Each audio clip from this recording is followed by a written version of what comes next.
रेत के कणों की तरह फिसलता जाता समय कभी लौटकर वापस नहीं आता। समय सबसे बड़ा धन है। समय की कीमत को पहचानो। नमस्कार दोस्तों, आप सबका हमारे चैनल में स्वागत है। कृपया वीडियो को अंत तक देखिए क्योंकि अधूरी कहानी अधूरा ज्ञान। और हाँ, एक लाइक ज़रूर करें और कमेंट में समय ही धन है ज़रूर लिखें। एक गांव में एक बूढ़ा आदमी रहता था। वो बूढ़ा आदमी अपने बेटे से बहुत परेशान था क्योंकि उसका बेटा बहुत ही नालायक था, कामचोर था। वह कोई काम नहीं करता था, पूरे गांव में इधर से उधर घूमता था। फिर एक दिन बूढ़े आदमी ने अपने बेटे को सबक सिखाने का सोचा।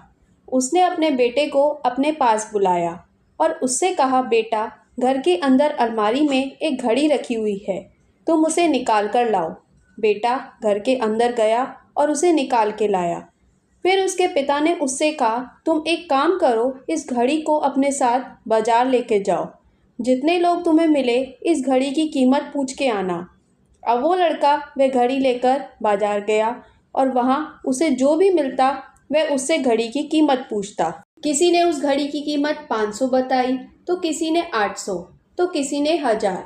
सभी ने अपने हिसाब से उस घड़ी की कीमत लगाई और कई लोगों ने एक जैसी। अब वो अपने घर वापस आया और अपने पिता से कहा, पिताजी, सभी लोगों ने इस घड़ी की अलग अलग कीमत लगाई। किसी ने 500, किसी ने 1000, तो किसी ने 800।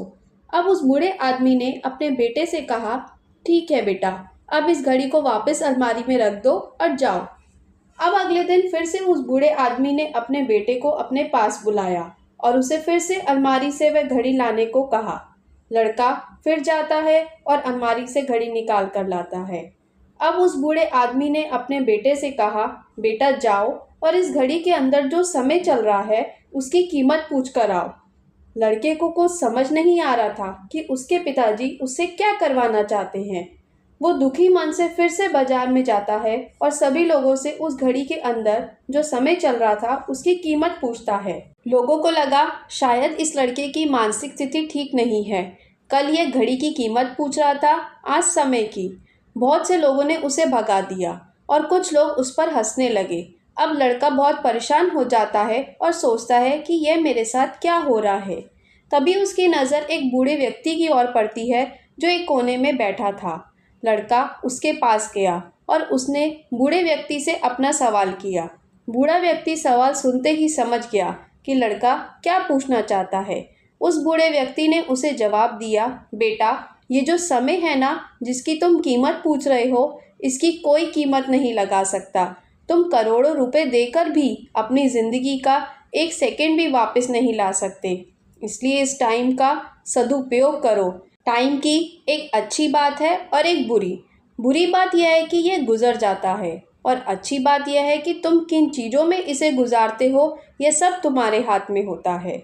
सभी के पास दिन में 24 घंटे होते हैं। समय सबके पास बराबर है, चाहे वो अमीर हो चाहे गरीब। यह बस तुम्हारे हाथ में है कि उस समय में क्या नया कर सकते हो तुम।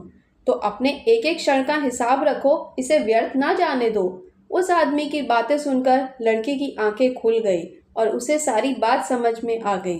फिर वो अपने पिताजी के पास घड़ी लेकर वापस गया और उन्हें सारी बात बताई और उस दिन के बाद से उस लड़के की ज़िंदगी बदल गई। दोस्तों, कहते हैं ना, समय सबके लिए बराबर है, लेकिन समय बहुत कीमती है। हम उसे खरीद नहीं सकते, लेकिन सही तरह से इस्तेमाल ज़रूर कर सकते हैं। हम उसे पकड़ नहीं सकते, मगर इसका भरपूर सदुपयोग कर सकते हैं। इसे व्यर्थ ना जाने दें, इसका सदुपयोग करें और ज़िंदगी में आगे बढ़ें। अगर आपको ये कहानी अच्छी लगी हो तो कृपया इस पर लाइक एंड कमेंट ज़रूर करें। धन्यवाद।